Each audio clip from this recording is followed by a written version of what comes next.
Bismillahirrahmanirrahim. Assalamualaikum warahmatullahi wabarakatuh. Alhamdulillah arsala rasulahu bil huda wa dinil haq liyudhhirahu ala dini kullihi walau karihal musyrikun.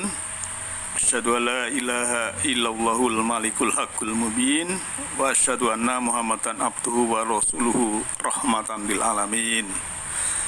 Allahumma sholli ala Muhammadin wa ala alihi wa sahbihi ajmain, amma ba'd. Subhanaka la ilma lana illa ma 'allamtana innaka antal alimul hakim.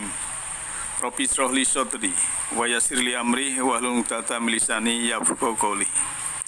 Ibu bapak, sahabat semuanya, kajian Majlis Taklim Nurul Huda, tilawah fahmil Quran yang insya Allah dirahmati oleh Allah Subhanahu wa Ta'ala. Senantiasalah kita bersyukur kehadirat Allah Ta'ala bahwa pada saat ini kita masih diberikan keberlimpahan, baik itu berupa bernafas, menghirup, mengeluarkan, masih bisa makan makanan halalan thayyibah, masih bisa minum minuman yang segar, masih bisa menikmati keindahan semesta ini, masih diberikan keselamatan, kenyamanan, kedamaian. Semua itu karena Allah Maha Pengasih lagi Maha Penyayang. Mari kita membahas kembali, tilawah kembali ayat-ayat yang berada dalam Al-Quran. Dan ini juga masih lanjutan tentang analisa surah Al-Fatihah, di mana ayatnya yang berbunyi di sini, iyyaka na'budu wa iyyaka nasta'in. Hanya kepadamu kami mengabdi dan hanya kepadamu kami minta pertolongan. Ayat ini nyambung langsung dengan ayat sebelumnya, ya. Setelah kita menyatakan bahwa Dia Allah lah pemilik dan penguasa hari kemudian, maka kita mengikutinya dengan pernyataan bahwa hanya kepadanya lah kita mengabdi dan hanya kepadanya kita ini juga meminta pertolongan. Dan ayat ini mengandung pengajaran untuk bertauhid hanya kepada Allah. Kita dilarang mengabdi kepada selain Allah. Dan jangan pula kita ini meminta pertolongan kepada yang bukan Allah. Seluruh pengabdian dan harapan kita fokuskan hanya kepada Allah, Sang Maha Perkasa, Maha Agung. Ini merupakan penjabaran dari kalimat tauhid yang kita baca, yaitu La ilaha illallah. La ilaha itu angka 0, illallah angka 1. Maksudnya kita mengesahkan Allah atau mentauhidkan Allah. Nah, di ayat lain Allah menjabarkan dengan sangat mendasar bahwa kita memang mesti melandasi keyakinan tauhid kita dengan logika yang baik, dengan pikiran yang cerdas. Hal itu dikemukakannya dalam berbagai ayat, ya. Misalnya ayat ini, ya, a'udzubillahi minasyaitonirrajim, bismillahirrahmanirrahim, wala tada'u ma'allahi ilahan akhara la ilaha illa huwa kullu syai'in halikun illa wajhah lahul hukmu wa ilaihi turja'un. Janganlah kamu mengabdi di samping selain Allah. Ya, saya ulang. Wala tat'u ma'allahi ilahan akhara. Janganlah kamu sembah di samping menyembah Allah Tuhan apapun yang lain. Maksudnya demikian. La ilaha illallah. Tidak ada Tuhan yang berhak disembah melainkan Dia. Kullu syai'in halikun illa wajhah. Tiap-tiap sesuatu pasti binasa kecuali wajahnya. Lahu, ya, lahul hukmu wa ilaihi turja'un. Baginya lah segala penentuan, segala hukum, dan hanya kepadanya lah kamu dikembalikan. Nah, ini kan sungguh sangat menarik untuk dikaji. Namun ya, saya hanya ingin mengambil salah satu dimensi saja. Allah mengatakan, janganlah kita menyembah Tuhan lain selain Allah, karena segala sesuatu selain Allah itu bakal binasa. Jadi kenapa kita mesti bertuhan kepada sesuatu yang bakal binasa dan tidak kekal? Maka hanya Allah lah yang layak menjadi Tuhan kita. Nah, sering saya sampaikan ya, kita selaku manusia ini ya, supaya mengenal diri sendiri sehingga kita akan mengenal Allah. Ikhwatin yang berbahagia, fahmil Quran ya, tilawah fahmil Quran yang insya Allah dirahmati oleh Allah Subhanahu wa Ta'ala. Jiwa diri sejati kita ini selalu mengarahkan kepada jati diri yang berorientasi pada hak, kepada yang logis, kepada kebenaran dan kebaikan. Sedangkan yang watak yang bukan diri kita, mungkin itu akan cenderung mengikuti ya, istilahnya hawa nafsu, mengumbar, melepas ya, kadang tidak terkendali. Itu bisa mengotori batin di dalam diri, terselimuti kegelapan, sehingga nur ilahi atau cahaya Tuhan itu tidak dapat masuk menyinari ya, tidak dapat masuk menyinari dalam batin kita. Nah, manusia yang berada dalam kondisi kegelapan tentu akan menemui banyak masalah, banyak kesulitan di dalam hidupnya yang bahkan bisa berakibat fatal, membuat semakin jauh menyimpang dari perjalanan yang dituju. Oleh karena itu maka ya, kita silaturahim ya, sedekah, infak itu kan juga merupakan amal khair untuk melatih kepekaan batin agar dapat selalu merasakan pengarahan dari diri yang paling dalam ini. Manusia yang sadar kalau dirinya adalah percikan roh Tuhan ya, itu surat 15 ayat 29 yang sering kita baca ya. Faida sawaituhu mirruhi, faida sawaituhu wa nafahtu mirruhi. Lantas manusia sadar akan mempertanyakan kepada dirinya apakah tujuan hidup itu. Itu baru awalnya, selanjutnya akan terus bertumbuh, melakukan pencarian demi pencarian. Kenapa manusia begitu? Itu adalah konsekuensi dari kesadaran itu sendiri. Sejatinya kesadaran itu akan melewati beberapa tahap ya. Jadi memang kesadaran manusia itu melewati beberapa tahap. Misalnya ya, dalam istilahnya semesta ini ya, ada istilah jagat ya. Jagat itu bahasa Jawa ya. Nah, di semesta ini akan dalam bentuk makro kosmos di luar diri kita, dan juga di dalam diri kita ini ya, ada jiwa, ada roh untuk kehidupan, dibungkus oleh jasmani, istilahnya mikrokosmos atau mikro dalam diri kita. Nah, kesadaran ini akan mengeksploitasi apa yang terjadi di luar dan di dalam sampai pada suatu titik bahwa yang di dalam adalah penentu dari apa yang di luar. Jadi memang kuncinya itu yang di dalam.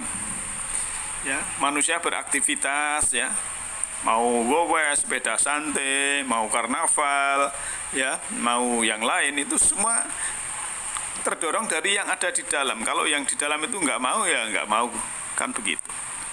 Nah, lantas semesta rohani sebagai jati diri ini adalah sejatinya hidup, sehingga kesadaran akan terus membimbing ke dalam menemukan apa yang sejati.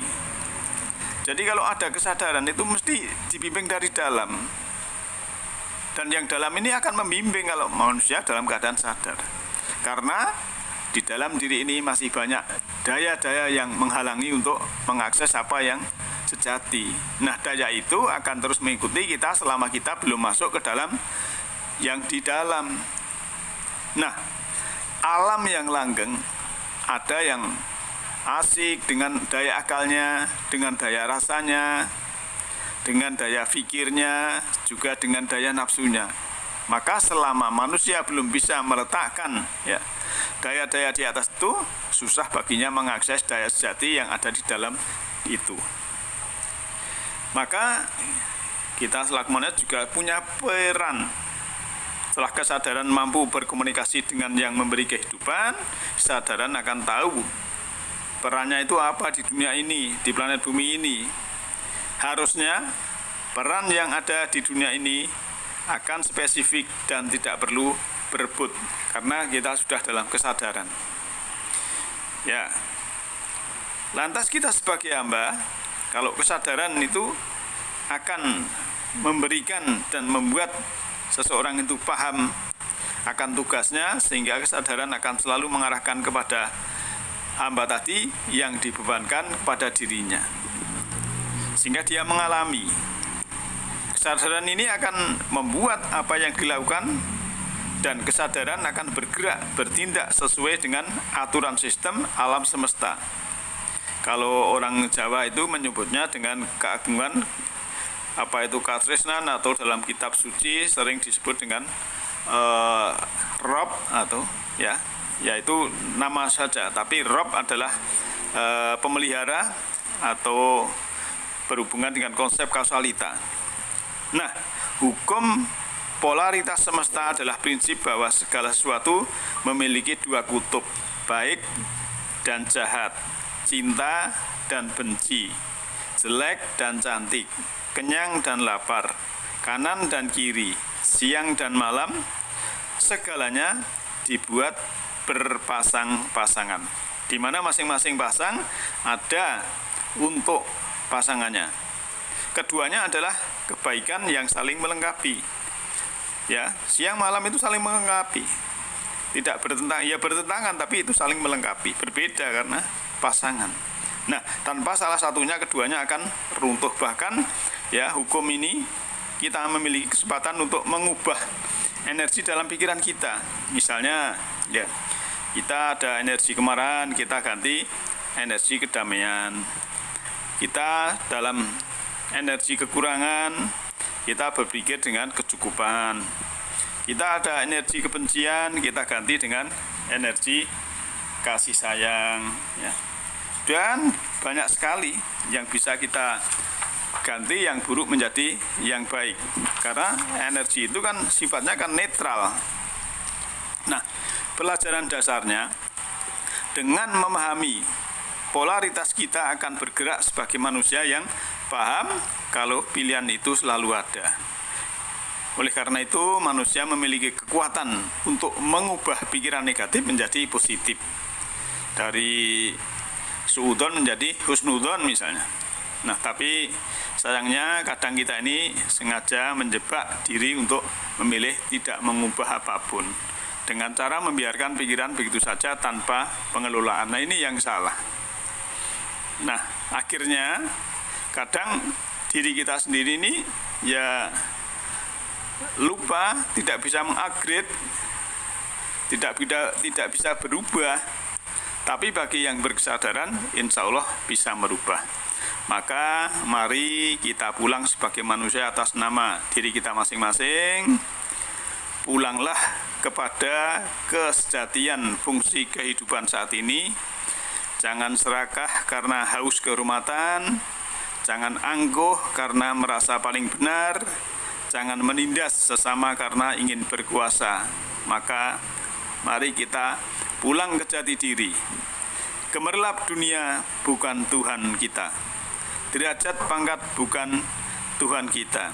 Harta kekayaan bukan sembahan kita. Kezaliman demi kezaliman bukan pedoman kita. Permusuhan bukan akhlak kita. Maka mari kita pulang ke jati diri. Mari pulang sahabatku. Allah Ta'ala masih membuka lebar pintu welas asihnya untuk kita untuk kembali. A'udzubillahi minasyaitonirrajim. Qul ya ibadiyalladzina asrafu ala anfusihim la taqnatu mir rahmatillahi innallaha yaghfiru dzunuba jami'a innahu huwal ghafurur rahim. Katakanlah wahai hamba-hambaku yang melampaui batas terhadap diri mereka sendiri, janganlah kamu berputus asa dari rahmat Allah. Sungguhnya Allah mengampuni dosa-dosa semuanya. Sungguh Dia yang Maha Pengampun lagi Maha Penyayang. Ikhwaniddin, kajian Fahmil Quran Nurul Huda yang insya Allah dirahmati Allah, ayat terakhir pada saat ini lanjutan dari tadi surat Zumar ayat 54 ya, wa anibu ila rabbikum wa aslimu lahu min qabli ayyatiyakumul adabu summa la yunsorun. Dan kembalilah kepada Tuhanmu, kepada Rabbmu, dan berserahlah dirilah kepadanya sebelum datang sanksi kepadamu, kemudian kamu tidak dapat ditolong. Nah, mari kita pulang kepada jati diri kita, menjadi manusia fitrah, aslinya manusia rohani, manusia langit, roh percikan Allah, yang disitulah kita difasilitasi jiwa untuk bisa kembali kepada Allah dalam keadaan yang mutmainah, dalam keadaan bersih, dalam keadaan yang baik. Sehingga insya Allah kita selalu dibimbing oleh Allah Ta'ala. Yahdillahu linurihi mayasya. Allah menunjuki cahayanya berupa semesta rohani kepada siapa yang dikehendaki. Nah, siapa yang dikehendaki adalah orang yang mau berkehendak kepada nur ilahi atau berkehendak kepada cahaya ilahi. Dengan begitu, kalau orang berkehendak, insya Allah Allah memberikan cahayanya berupa semesta rohani kepada dirinya, sehingga dia akan mendapat pencerahan cerah saat ini, di sini sekarang ini, dan sampai nanti. Dan semoga kita semua dibimbing oleh Allah Ta'ala, kita semua dilindungi oleh Allah Ta'ala, kita semua kembali dan pulang dengan baik. Demikian, nasru minallahi wa fathun qarib. Alhamdulillahirabbil alamin. Assalamualaikum warahmatullahi wabarakatuh.